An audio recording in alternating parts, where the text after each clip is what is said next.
So talk us through how you became aware of these allegations, Steve. Look, we received complaints from parents who were not satisfied about a lot of incidences or happenings that were in the school environment. And we then sent a team to go, just to investigate on veracity of, those allegations. And they gave us a report that, look, probably we might need to separate the school into two, because remember, it's a combined school. Right. So the principal will then be managing your high school and a primary.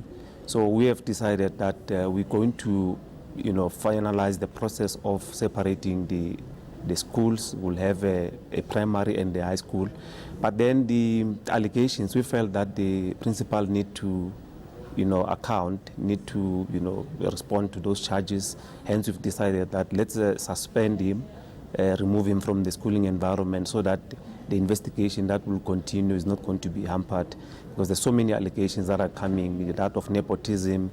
There's a lot of family members that are appointed there.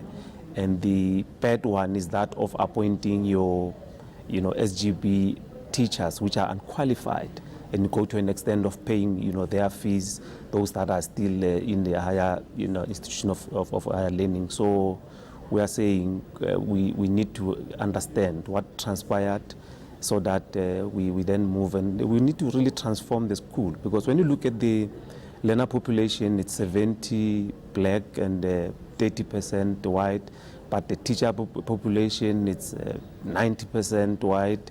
And there are allegations that when they are about to advertise for their positions, they will select, a website which they will know that no one will access it. It will be only the targeted, white teachers that will go and apply there. So all those elements are coming very strong, and we feel that the principal need to respond to the charges. So there are elements of racism in this as well? In a way, well, they are protecting each other. They probably don't want to transform. We see it as non, cooperation, or non, they don't want to actually, transform. And we feel that the school must be transformed. You can't create systems which will be saying, let's segregate the other races, but in a very silent way. In a linguistic way? Is yes. that how it's happening again here in the school?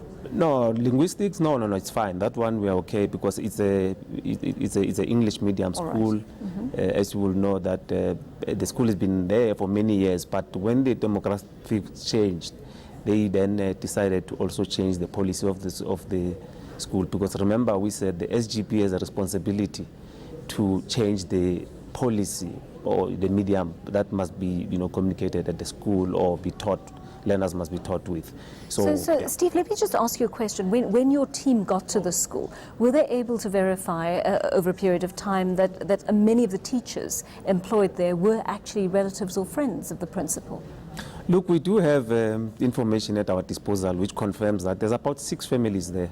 People who are related, couples, spouses, children as well. It's a situation where you need to make sure that you change the way things are done.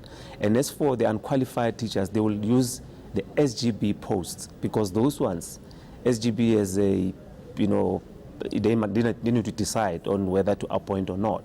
So allegations were that the principal and some members of the SGB will then decide on their own to appoint a certain race and to, allegedly mismanage some funds, because there are funds that an SGB member will be paid in amount that is not supposed to be paid. There's an amount that we allocated for a food handler, which was not utilized for that food handler. There's so many things that occurred, and we felt that we need to listen to parents and say, investigate. And our investigation revealed that, look, the principal probably need to respond to the charges that are put on the table. Right. So when does this disciplinary hearing kick off? Look, we're going to announce on the disciplinary process, but what we have decided is to take a neutral administrator from the district to go and manage the school, because we felt that let's bring someone from outside. Let's not have the deputy principal to be the acting principal. Let's have an administrator, neutral, coming from outside to come and assist to manage the school, so that we don't destabilize any curriculum process. You know, other teachers will still continue to teach. And we spoke to the teachers just to allay their fears, because some of them, they were concerned about what is happening. So we will then brief them again when we introduce the administrator probably tomorrow, to say this is the official that we're going to be working with, and this is an expectation, you know, from the department. But we need to transform the school, because people need to realize that things have changed. We can't be sitting in an exclusive environment where a certain race feel that they are, you know, privileged to be in a school. Meanwhile, there are other people that must also benefit from the school. All right, thank you for talking to us, Steve Mabona. Good to have you with us in studio. He is the Gauteng Education Department spokesperson.